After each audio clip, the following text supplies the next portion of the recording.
দর্শক কেমন আছেন সবাই? আজকে হচ্ছে আপনার সেপ্টেম্বর মাসের 29 তারিখ সোমবার। আমাদের জ্যাকসন হাইডে ওয়েদার অত্যন্ত ভালো। এখন রাত 10টা 9:40, ওয়েদার 67 ডিগ্রি ফারেনহাইট। তো এটা হচ্ছে জ্যাকসন হাইডে আমাদের 7 রাস্তার মোড়। আপনি আমাদের জ্যাকসন হাইডে কিছু একটা হচ্ছে, কি হচ্ছে আপনাদেরকে আমি দেখাচ্ছি। হ্যাঁ, ঠিক আছে, দেখতে থাকেন। এটা হচ্ছে 7 রাস্তার মোড়। রাস্তার মোড় ধরে যাইতেছি, ওই যে ট্রেন যাচ্ছে উপর দিয়া, ট্রেন উপর দিয়ে গেছে গা। হ্যাঁ, তো দেখি কি হচ্ছে আমাদের ডাইভার্সিটির মাঠের দিকে যাই। হ্যাঁ, আচ্ছা, এদিক দিয়ে যাই, আজকে উল্টো দিয়ে যাই, ডাইভার্সিটির মাঠের দিকে যাচ্ছি। কি হচ্ছে আমি দেখাচ্ছি। হ্যাঁ, দেখাচ্ছি। হ্যাঁ দাদা, কেমন আছেন? ভালো আছি দাদা। এটা পূজা টুজা হচ্ছে তো একটু দেখাচ্ছি দর্শকদের। হ্যাঁ, এটা আমাদের ডাইভার্সিটির মাঠ। এখানে কাপড় চোপড় বিক্রি হইতেছে। হ্যাঁ, তো আজকে বিশেষ কিছু হচ্ছে এখানে, গান বাজনা তো র্যান্ডম আছে। ওই লোকটা দেখছেন, ছাত্রলীগের ক্যাডার। এটা ছাত্রলীগের ক্যাডার ছিল, এখন আমেরিকাতে এসে এটা জামাত শিবির হয়ে গেছে গা। যাক, এটার কপাল ভালো, জামাত শিবিরে যোগ দিছে।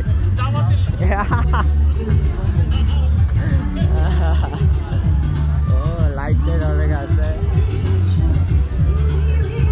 এরা অনেক মানুষজন। এটা হচ্ছে মুন লাইট। ও মানুষের মেলা, কারণ হইলো আজকে হলো দুর্গা পূজা। আজকে কি হইতেছে? দুর্গা পূজা হইতেছে। দুর্গা পূজা যখন হইতেছে তখন দেখাবো। এই যে দুর্গা পূজা, আজকে দুর্গা পূজা অনেক মানুষজন তো হয়েছে।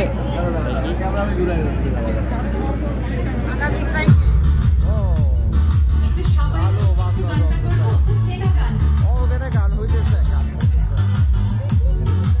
কমেডির লোকজন আছে।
গাইবেন। বকুল ফুল শুনলেন। আসলে এখানে আমি জানি আমাদের অহংকার, বাংলাদেশের সঙ্গীত জগতের অহংকার, 5 বার জাতীয় পুরস্কার প্রাপ্ত, 6 বার জাতীয় পুরস্কার প্রাপ্ত কবির বকুল উপস্থিত আছেন। আমাদের প্রিয় অহংকার কবির বকুল, আপনাকে আমি বলছি আপনি মানুষের মাঝে হারিয়ে যাবেন না, এখানে এসে একটু শুভেচ্ছা দেবেন, নইলে এটা আপা আপনি ডাকবেন তাকে যদি না পাওয়া যায়। হ্যাঁ, আমিও শ্রদ্ধেয় কবির বকুলকে একটু ডাকছি। আমি আমার যারা দাদা তুমি যে ডেকে নিয়ে আসো, সামনে আছে। আমি জানি এখানে আমাদের ভাইয়া একটু ডেকে নিয়ে আসো, দেখো ফোন দাও। উনি চলে আসবেন, তো আমি কি নেমে যাব এখন? আচ্ছা, আরেকটা গান করি, আপনাদের অনেক পরিচিত গান গাই। আরেকটা সত্যি কথা বলে, আমি ট্র্যাকে খুব একটা অভ্যস্ত নই, আমি ভুলভাল গাই। আমি আসলে লাইভ মিউজিকে গান গেয়ে অভ্যস্ত, কিন্তু আমাকে যে কমফোর্ট জোনটা দিয়েছে সে আমার বন্ধু বলেন, আমার এখন একান্ত সহসঙ্গী আমি বলি। খুবই নিভৃতচারী একটা ছেলে, কিন্তু অসম্ভব জ্ঞানী, বাংলাদেশের one and only DJ Rahat. ও আছে আমার সাথে, ওর জন্য জোরে একটা হাততালি প্লিজ। ওর কারণে আমি আসলে ট্র্যাকে গাইতে পারছি, নইলে আমি খুব একটা অভ্যস্ত নই। তা আমি কবির বকুলকে এই মুহূর্তে মঞ্চে ডাকছি। আস্তে আস্তে তিনি যদি চলে আসেন, এই ফাঁকে আমি আরেকটি গান শুনবো। বকুল ভাই কই? গানটা ভালো গাইছে, অসুবিধা নেই। আজকে আমাদের এখানে হইলো অষ্টমী পুজো, আজকে অষ্টমী পুজো অনুষ্ঠান, কালকে নবমী হবে।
দর্শক মোটামুটি কত হচ্ছে, এটা জ্যাকসন হাইডে দুর্গা পূজা হচ্ছে। দুর্গা পূজার মধ্যে ওই কৃষ্ণা তিথি, ওটা শিল্পী কৃষ্ণা তিথি গান গাচ্ছিল আর কি। খারাপ না, আরও 2 দিন থাকবে দুর্গা পূজা। তো সবাই আইসেন জ্যাকসন হাইডে পূজা দেখিয়েন, এটা ডাইভার্সিটির মাঝে। হ্যাঁ, তো সবাই ভালো থাকেন। হ্যাঁ, জ্যাকসন হাইড থেকে বিদায় নিচ্ছি, বাই বাই।